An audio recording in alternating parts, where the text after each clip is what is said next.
Hey everyone, and welcome. Today we're going to dive into a super important chapter for your Class 10 chemistry exams, acids, bases, and salts. But listen, this isn't just about scoring marks. This is about understanding the chemistry that's literally happening all around you, right now.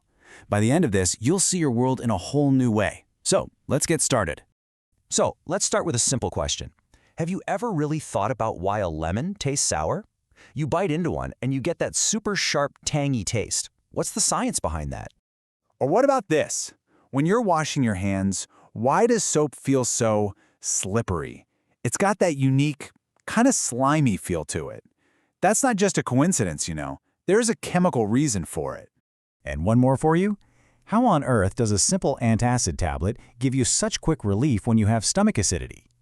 Well, the answer to all these everyday mysteries, it all comes down to three key players. Yep, you guessed it. It's all about acids, bases, and salts. These three are the chemical superstars behind everything, from the food you eat to the medicines you take. So let's get to know them one by one.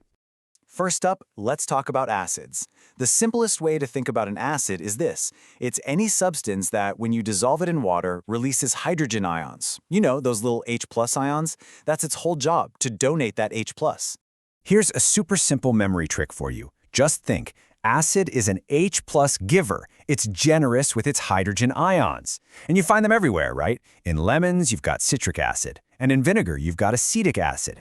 So, how do we spot an acid in the lab? Well, we use the classic litmus test. If you dip a piece of blue litmus paper into an acid, it's going to turn red, just like that. So remember, blue to red, you've definitely got an acid.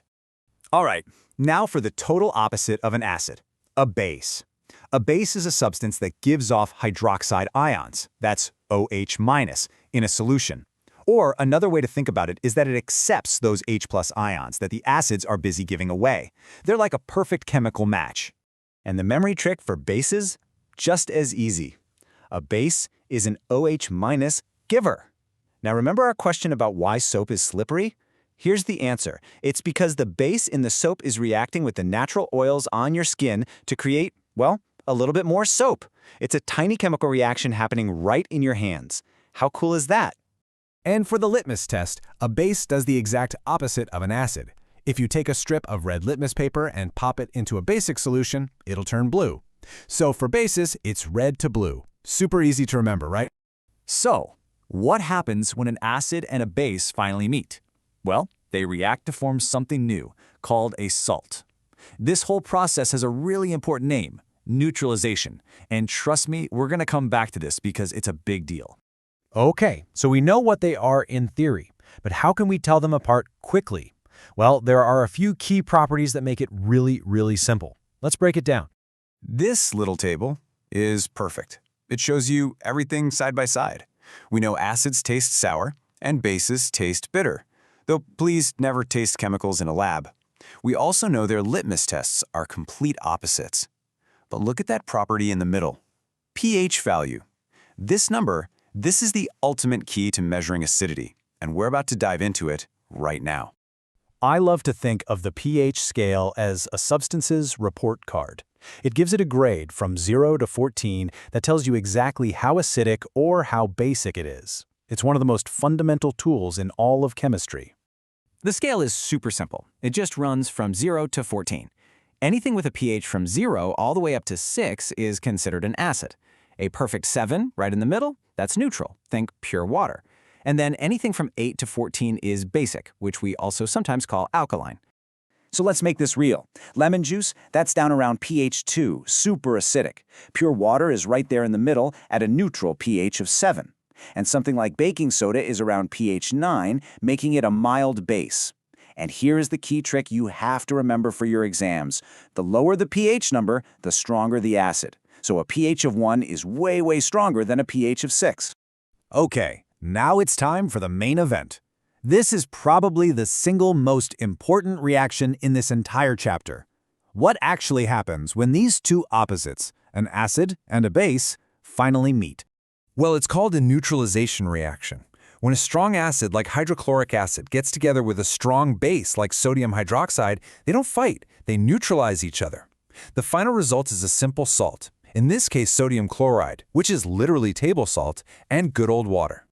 So the best way to think about it is this. An acid cancels out a base. It's just like in math, right? A positive number and its negative counterpart cancel each other out to make zero. In chemistry, an acid and a base react to create a neutral solution of salt and water. Now I know what you might be thinking. Is this just boring lab theory? No way. This chemistry is happening all around you, every single day. Let's look at just a few places you'll find these concepts in action. In our food, the acetic acid in vinegar acts as a preservative to keep things fresh. In medicine, those antacids we talked about, they're just bases that neutralize the excess acid in your stomach for instant relief. For cleaning, strong bases are incredible at cutting through grease and grime. And in farming, different kinds of salts are used as fertilizers to give plants the nutrients they need to grow. See, it really is everywhere. All right, let's switch gears and get you ready for your exams. It's time for a quick revision and, more importantly, a look at the common mistakes you absolutely have to avoid making. Okay, pay close attention here, because these are common traps.